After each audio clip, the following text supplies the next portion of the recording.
Hello जी, कैसे हो सारे। मेरा नाम है Nishant and welcome to coding sink.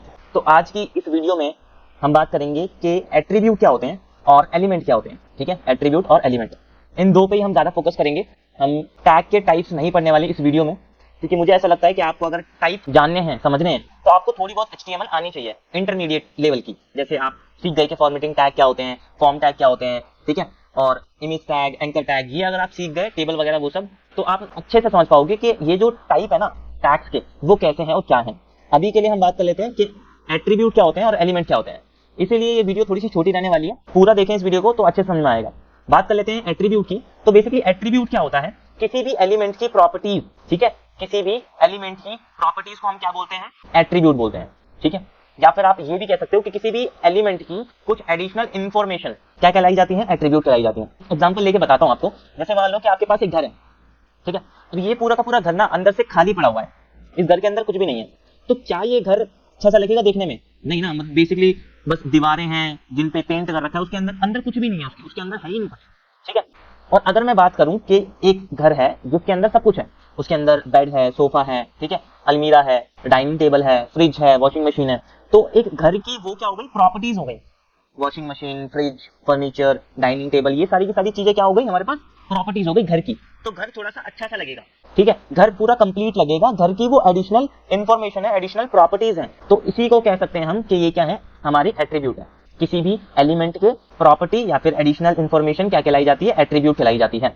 ठीक है, एट्रीब्यूट को लिखते कैसे हैं वो भी मैं आपको बता देता हूँ। ठीक है, आपको करना कुछ नहीं होता। जब भी आप किसी भी ओपनिंग टैग की बात करें, ठीक है, कोई भी टैग है आपके पास, और जब भी आपके पास वो टैग ओपनिंग होता है, यानी कि ओपन होता है, तो उसी के अंदर आपको एट्रीब्यूट लिखना होता है। और लिखोगे कैसे? आप पहले तो लिखोगे कोई भी एट्रीब्यूट का नाम। एट्रीब्यूट बहुत सारे होते हैं, ठीक है, जैसे जैसे आप एक एक करके पढ़ते रहोगे तो आपको समझ में आता रहेगा। उसके बाद आएगा इक्वल साइन, और इक्वल साइन के बाद आप या तो डबल कोट्स लगा सकते हो या फिर सिंगल कोट्स लगा सकते हो, और उसके अंदर आने वाली है वैल्यू। समझाता हूं, जैसे मैंने नीचे एग्जांपल ले रखा है, मैंने प्रीवियस वीडियो में कराया भी था। ये एचआर क्या करता है, एक हॉरिजॉन्टल लाइन बना के देता है, ठीक है, सिंपल सी ब्लैक कलर की। अगर आपको उस हॉरिजॉन्टल लाइन का कलर चेंज करना है या फिर कुछ भी आपको चेंज करना है, तो वो क्या कर रहे हो, आप उसकी प्रॉपर्टी चेंज कर रहे हो। तो प्रॉपर्टी यानी कि एट्रीब्यूट। और एट्रीब्यूट कैसे लिखा जाएगा, यहाँ पर पहले आप लिखोगे कलर, ये तो हो गया एट्रीब्यूट का नाम।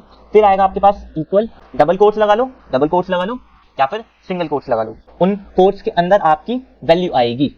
ठीक है जी, आई होप समझ में आया होगा। मैं वापस से करके भी दिखा देता हूँ प्रैक्टिकल, ताकि कोई दिक्कत ना रहे, कि ऐसा ना हो कि सर समझ में नहीं आया, क्या करा दिया।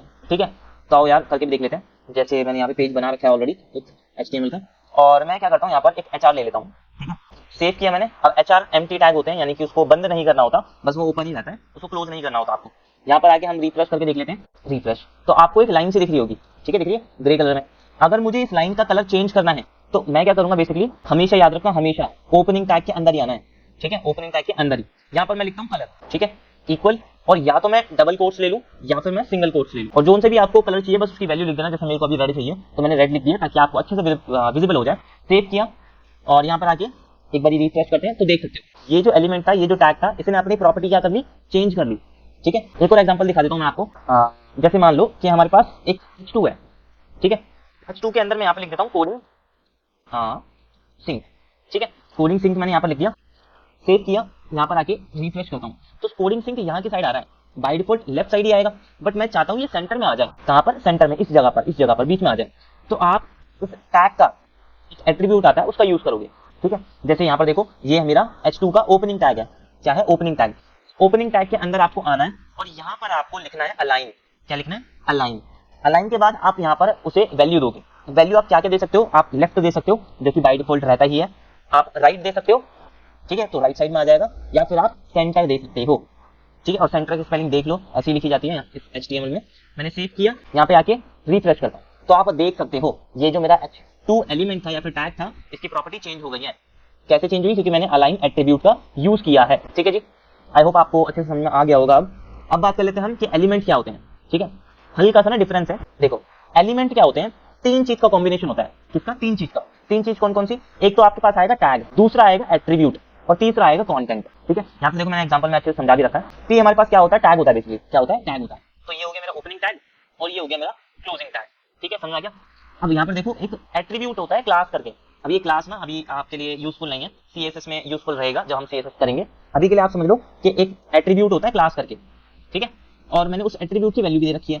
तो ये वाला हिस्सा तो हो गया मेरा एट्रीब्यूट वाला, ठीक है। और टैग तो मेरा ये है ही, ओपनिंग टैग, एंड ये रहा मेरा क्लोजिंग टैग। दो चीज तो हो गई। और थर्ड मेरा हो गया लास्ट कंटेंट। क्या हो गया? कंटेंट। हेलो वर्ल्ड ये जो है ये क्या हो गया? मेरा कंटेंट हो गया। इन तीनों चीज को ही आप क्या कह सकते हो कि ये एक एलिमेंट है। क्या है? एक एलिमेंट है। याद रखना, इंटरव्यू के क्वेश्चन में भी पूछ लिया जाता है और एमसीक्यूज वगैरह में भी पूछ लिया जाता है कि एलिमेंट होता है क्या है। एलिमेंट क्या होता है? तीन चीजों से मिलकर बनता है, basically combination of three things. तीन चीज वो क्या क्या है? टैग, एट्रीब्यूट एंड कंटेंट, ठीक है। बहुत सारे टीचर्स को भी नहीं पता होता है, ये जो इंस्टीट्यूट में पढ़ा रहे होते हैं, तो होता है कभी कभी। चलो आगे बात कर लेते हैं।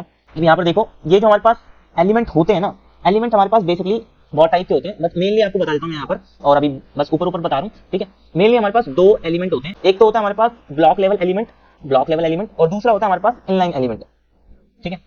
ब्लॉक लेवल एलिमेंट में क्या होता है कि आपने कोई भी टैग लिखा तो वो पूरी की पूरी लाइन ही ऑक्यूपाई कर लेते हैं, अगर मैं बात करूं इसकी इनलाइन की, ठीक है, इनलाइन में ऐसा नहीं होता।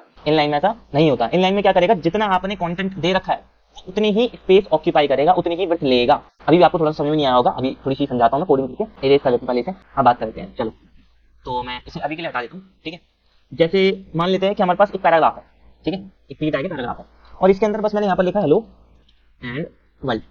अब हेलो वर्ल्ड इतना बड़ा तो है नहीं कि पूरी की पूरी एक लाइन ही ऑक्यूपाई कर ले, ठीक है। यहाँ पर आके रिफ्रेश करता हूँ तो देखो उतनी ही आ रही है। अभी मेरे पास इतना बहुत सारा स्पेस खाली पड़ा हुआ है आगे वाला, ये देखो, ये जो इतना सारा का सारा स्पेस है, ये पूरा का पूरा स्पेस मेरे पास खाली पड़ा हुआ है। बट फिर भी मैं इसके आगे कुछ लिख नहीं सकता। मैंने यहाँ पर लिखा, सेव किया, यहाँ पे आने के बाद रिफ्रेश करता हूँ तो देखो उसके आगे नहीं आया, हेलो वर्ल्ड के आगे नहीं आया। यहाँ पर आना चाहिए था पर यहाँ पर नहीं आया, यहाँ पर आया है। ऐसा क्यों? क्योंकि ये जो हमारे पास पी टैग है ना, पी टैग क्या है? एक ब्लॉक लेवल एलिमेंट है। ब्लॉक लेवल एलिमेंट क्या करता है? पूरी की पूरी एक लाइन को ऑक्यूपाई करके चलता है, पूरी की पूरी एक लाइन को। आप खुद सोचो, इसने पूरी की पूरी ये लाइन ही ले ली, ठीक है, लाइन के अंदर कहीं स्पेस ही नहीं बचा। तो ऑब्वियस ही बात है ना भाई, जो भी एलिमेंट या फिर जो भी कंटेंट है, अगर मैं इसके आगे लिखूं तो आगे तो आ ही नहीं सकता, क्योंकि लाइन इसने पूरा स्पेस ले रखा है, तो नीचे ही आएगा, ठीक है। तो ऐसे सारे के सारे एलिमेंट जो कि फुल विड्थ का स्पेस लेके चलते हैं, पूरी की पूरी लाइन का स्पेस लेके चलते हैं, उन्हें हम बोलते हैं ब्लॉक लेवल एलिमेंट। क्या बोलते हैं? ब्लॉक लेवल एलिमेंट, ठीक है। अब बात कर लेते हैं इनलाइन वाले की, तो मैं इनलाइन वाला भी समझा देता हूँ। पहले इसे रब कर देते हैं, हटा देते हैं इससे पहले। चलो मैंने इसे हटा दिया, सेव किया, यहाँ पर आके रिफ्रेश करता हूँ तो अभी कुछ नहीं है। अभी मैं यहाँ पर एग्जांपल लेता हूँ बी का, यानी कि बोल्ड टैग का, ठीक है। तो मैंने यहाँ पर भी लिख दिया, क्या लिखे? बोल्ड लिख देता हूँ, ठीक है। सेव किया, यहाँ पे आके रिफ्रेश करता हूँ तो ये दिख रहा होगा आपको बोल्ड, ठीक है। अब इनलाइन लेवल में क्या होता है कि उसने इतना सा स्पेस लिया है, तो ये एक्चुअल में बस इतना ही स्पेस लेगा, ये पूरी लाइन की विड्थ नहीं लेगा, ये पूरी लाइन का स्पेस नहीं ऑक्यूपाई करेगा, ये बस इतना सा ही ऑक्यूपाई करेगा। अगर इसके आगे आप लिखने का सोचते हो या फिर कोशिश भी करते हो तो वो पॉसिबल है, आप कर सकते हो। जैसे मैं यहाँ पर दिखाता हूँ आपको, जैसे मैंने यहाँ पर कुछ भी लिख दिया और मैंने उसे सेव किया, यहाँ पे आके मैंने करा रिफ्रेश, तो देख सकते हो आप इसके आगे आया है। आगे कैसे आ गया भाई? उसने इतना ही स्पेस लिया है पूरी लाइन का, बाकी का स्पेस तो खाली पड़ा हुआ है, तो बाकी तो कोई भी आ सकता है, ठीक है। आई होप यार आपको थोड़ा बहुत समझ में आया होगा। और ये जो नोट्स हैं ये डिस्क्रिप्शन बॉक्स में एक लिंक होगी ड्राइव की, उसमें पीडीएफ आपको मिल जाएगी, तो आप खुद भी पढ़ सकते हैं, ट्राई आउट कर सकते हैं। अब बात कर लेते हैं अपने लास्ट टॉपिक की, जो कि है कमेंट, और थोड़ा सा ना इंपॉर्टेंट भी हो जाता है, ठीक है। इंपॉर्टेंट क्यों हो जाता है? जैसे मान लो कि मैं अभी कोड कर रहा हूँ, ठीक है, और मेरे को कोड करते करते 1 घंटा हो गया, मेरे सर में हो गया दर्द, और मैंने ऐसे ही बंद करके आधे घंटे बाद आया और मैं देखता हूँ यार मैंने जो कोड लिखे थे वो मेरे को ही समझ में नहीं आ रहे, मैंने ऐसे कुछ लिख दिया, ठीक है, मैंने सेव किया और आधे घंटे बाद आके मैं देखता हूँ तो मुझे यही कोड समझ में नहीं आ रहा कि मैंने ये लिखा क्या है। तो उसके लिए अगर मैं कुछ नोट्स छोड़ दूं, नोट्स जैसे मान लो कि यहाँ पर मैंने बोल्ड टेक्स्ट कर रखा है, तो मैं यहाँ पे लिख सकता हूँ बोल्ड टेक्स्ट हियर, ठीक है, ताकि मैं बाद में जब भी आऊँ तो मुझे लिखा हुआ मिल जाए कि हाँ यार मैंने इस वाले कोड में क्या किया था, इसको बोल्ड किया था, अब मेरे को याद आ गया। और इसमें दिक्कत है, अगर मैं इसे सेव करके चलाऊं तो यार ये भी लिखा हुआ है बोल्ड टेक्स्ट हियर, और नीचे का भी कुछ लिखा हुआ है, ये तो मुझे चाहिए ही नहीं। ये जो बोल्ड टेक्स्ट हियर लिखा हुआ आ रहा है ये तो मेरे को चाहिए ही नहीं, क्योंकि ये तो नोट्स है। मैं ये थोड़ी ना चाहता कि नोट्स भी यहाँ पर दिख जाए, मैं तो बस यहाँ पर चाहता हूँ। तो उसी के लिए आप यूज करते हो किसका? कमेंट्स का, ठीक है। जब भी आप कमेंट्स लिखोगे तो आपको एक सिंबल होता है, उस सिंबल के अंदर आपको कमेंट लिखना होता है। वो सिंबल क्या होता है? बेसिकली ये, ठीक है। पहले आप लिखोगे ये लेस देन वाला सिंबल, देन एक्सक्लेमेशन मार्क, ये आपको मिल जाएगा 1 के ऊपर, ठीक है। शिफ्ट के साथ अगर आप 1 को दबाते हो तो आपको ये एक्सक्लेमेशन मार्क मिल जाएगा। फिर आपको ये हाइफन हाइफन 2 बार, और यहाँ पर आप जो भी लिखोगे, ठीक है, कंटेंट जो भी है वो आपका नोट्स कहलाया जाएगा। उसके बाद आपने यहाँ पर हाइफन हाइफन और ग्रेटर देन वाली सिंबल से आपने बता दिया कि ये जो मेरी कमेंट है ये बंद हो चुकी है। तो मतलब क्या है इसका? कि ये है स्टार्टिंग कमेंट और ये है एंडिंग कमेंट, और आपने जो भी इसके बीच में लिखा है वो कमेंट है, वो नोट्स है, वो बस आपको यहाँ पर दिखेंगे, बट जब आप ब्राउजर पे एग्जीक्यूट करोगे वो आपको उस टाइम नहीं दिखाई देंगे। देख सकते हो मैंने यहाँ पर कुछ लिख रखा था JS, ठीक है, यहाँ पर अभी समझ नहीं आ रहा तो मैं बोल्ड टेक्स्ट लिख देता हूँ। ओहो, बोल्ड टेक्स्ट, ठीक है, सेव किया, यहाँ पे आके रिफ्रेश करता हूँ तो देख सकते हो अभी भी नहीं आ रहा। क्यों नहीं आ रहा? क्योंकि वो कमेंट है। अच्छा, कमेंट क्या होती है? कमेंट हम यूज करते हैं नोट्स के लिए, क्या आपको पता रहे कि हाँ यार मैंने यहाँ पर ये वाला कोड कर रखा है, क्या ये कमेंट यहाँ पर एग्जीक्यूट नहीं होते? नहीं होते, ठीक है जी, समझ में आ रहा है? यहाँ पे देख भी सकते हैं मैंने लिख रखा है बहुत अच्छे से कि कमेंट हम नोट्स या फिर एक्सप्लेनेशन के लिए यूज करते हैं कि हम एक्सप्लेन कर सकें बेसिकली कि अपने कोड में हो क्या रहा है, ठीक है जी। तो यार इस वीडियो को यहीं तक रखते हैं। नेक्स्ट वीडियो में जितने भी हमने टैग पढ़े हैं, जितने भी हमने कोडिंग वोडिंग सब पढ़ी है, उसका एक छोटा सा प्रैक्टिकल करके दिखाऊंगा मैं कि एक प्रॉब्लम ले लेंगे, जैसे एक फॉर्म ले लेंगे या फिर कोई एप्लीकेशन ले लेंगे, और जितने भी हमने टैग अभी तक सीखे हैं उन्हीं टैग की मदद से वो फॉर्म या फिर जो भी एप्लीकेशन रहेगी वो बनाने की हम कोशिश करेंगे। इसके लिए जितने भी प्रीवियस वीडियो हैं वो आप देखते रहो, और जो ओ लेवल का एग्जाम है उसके लिए प्रिपरेशन करते रहो। अगर वीडियो अच्छी लग रही है तो लाइक करें, शेयर करें और सब्सक्राइब करना तो बिल्कुल ही ना भूलें। मिलते हैं नेक्स्ट वीडियो में, तब तक के लिए बाय बाय।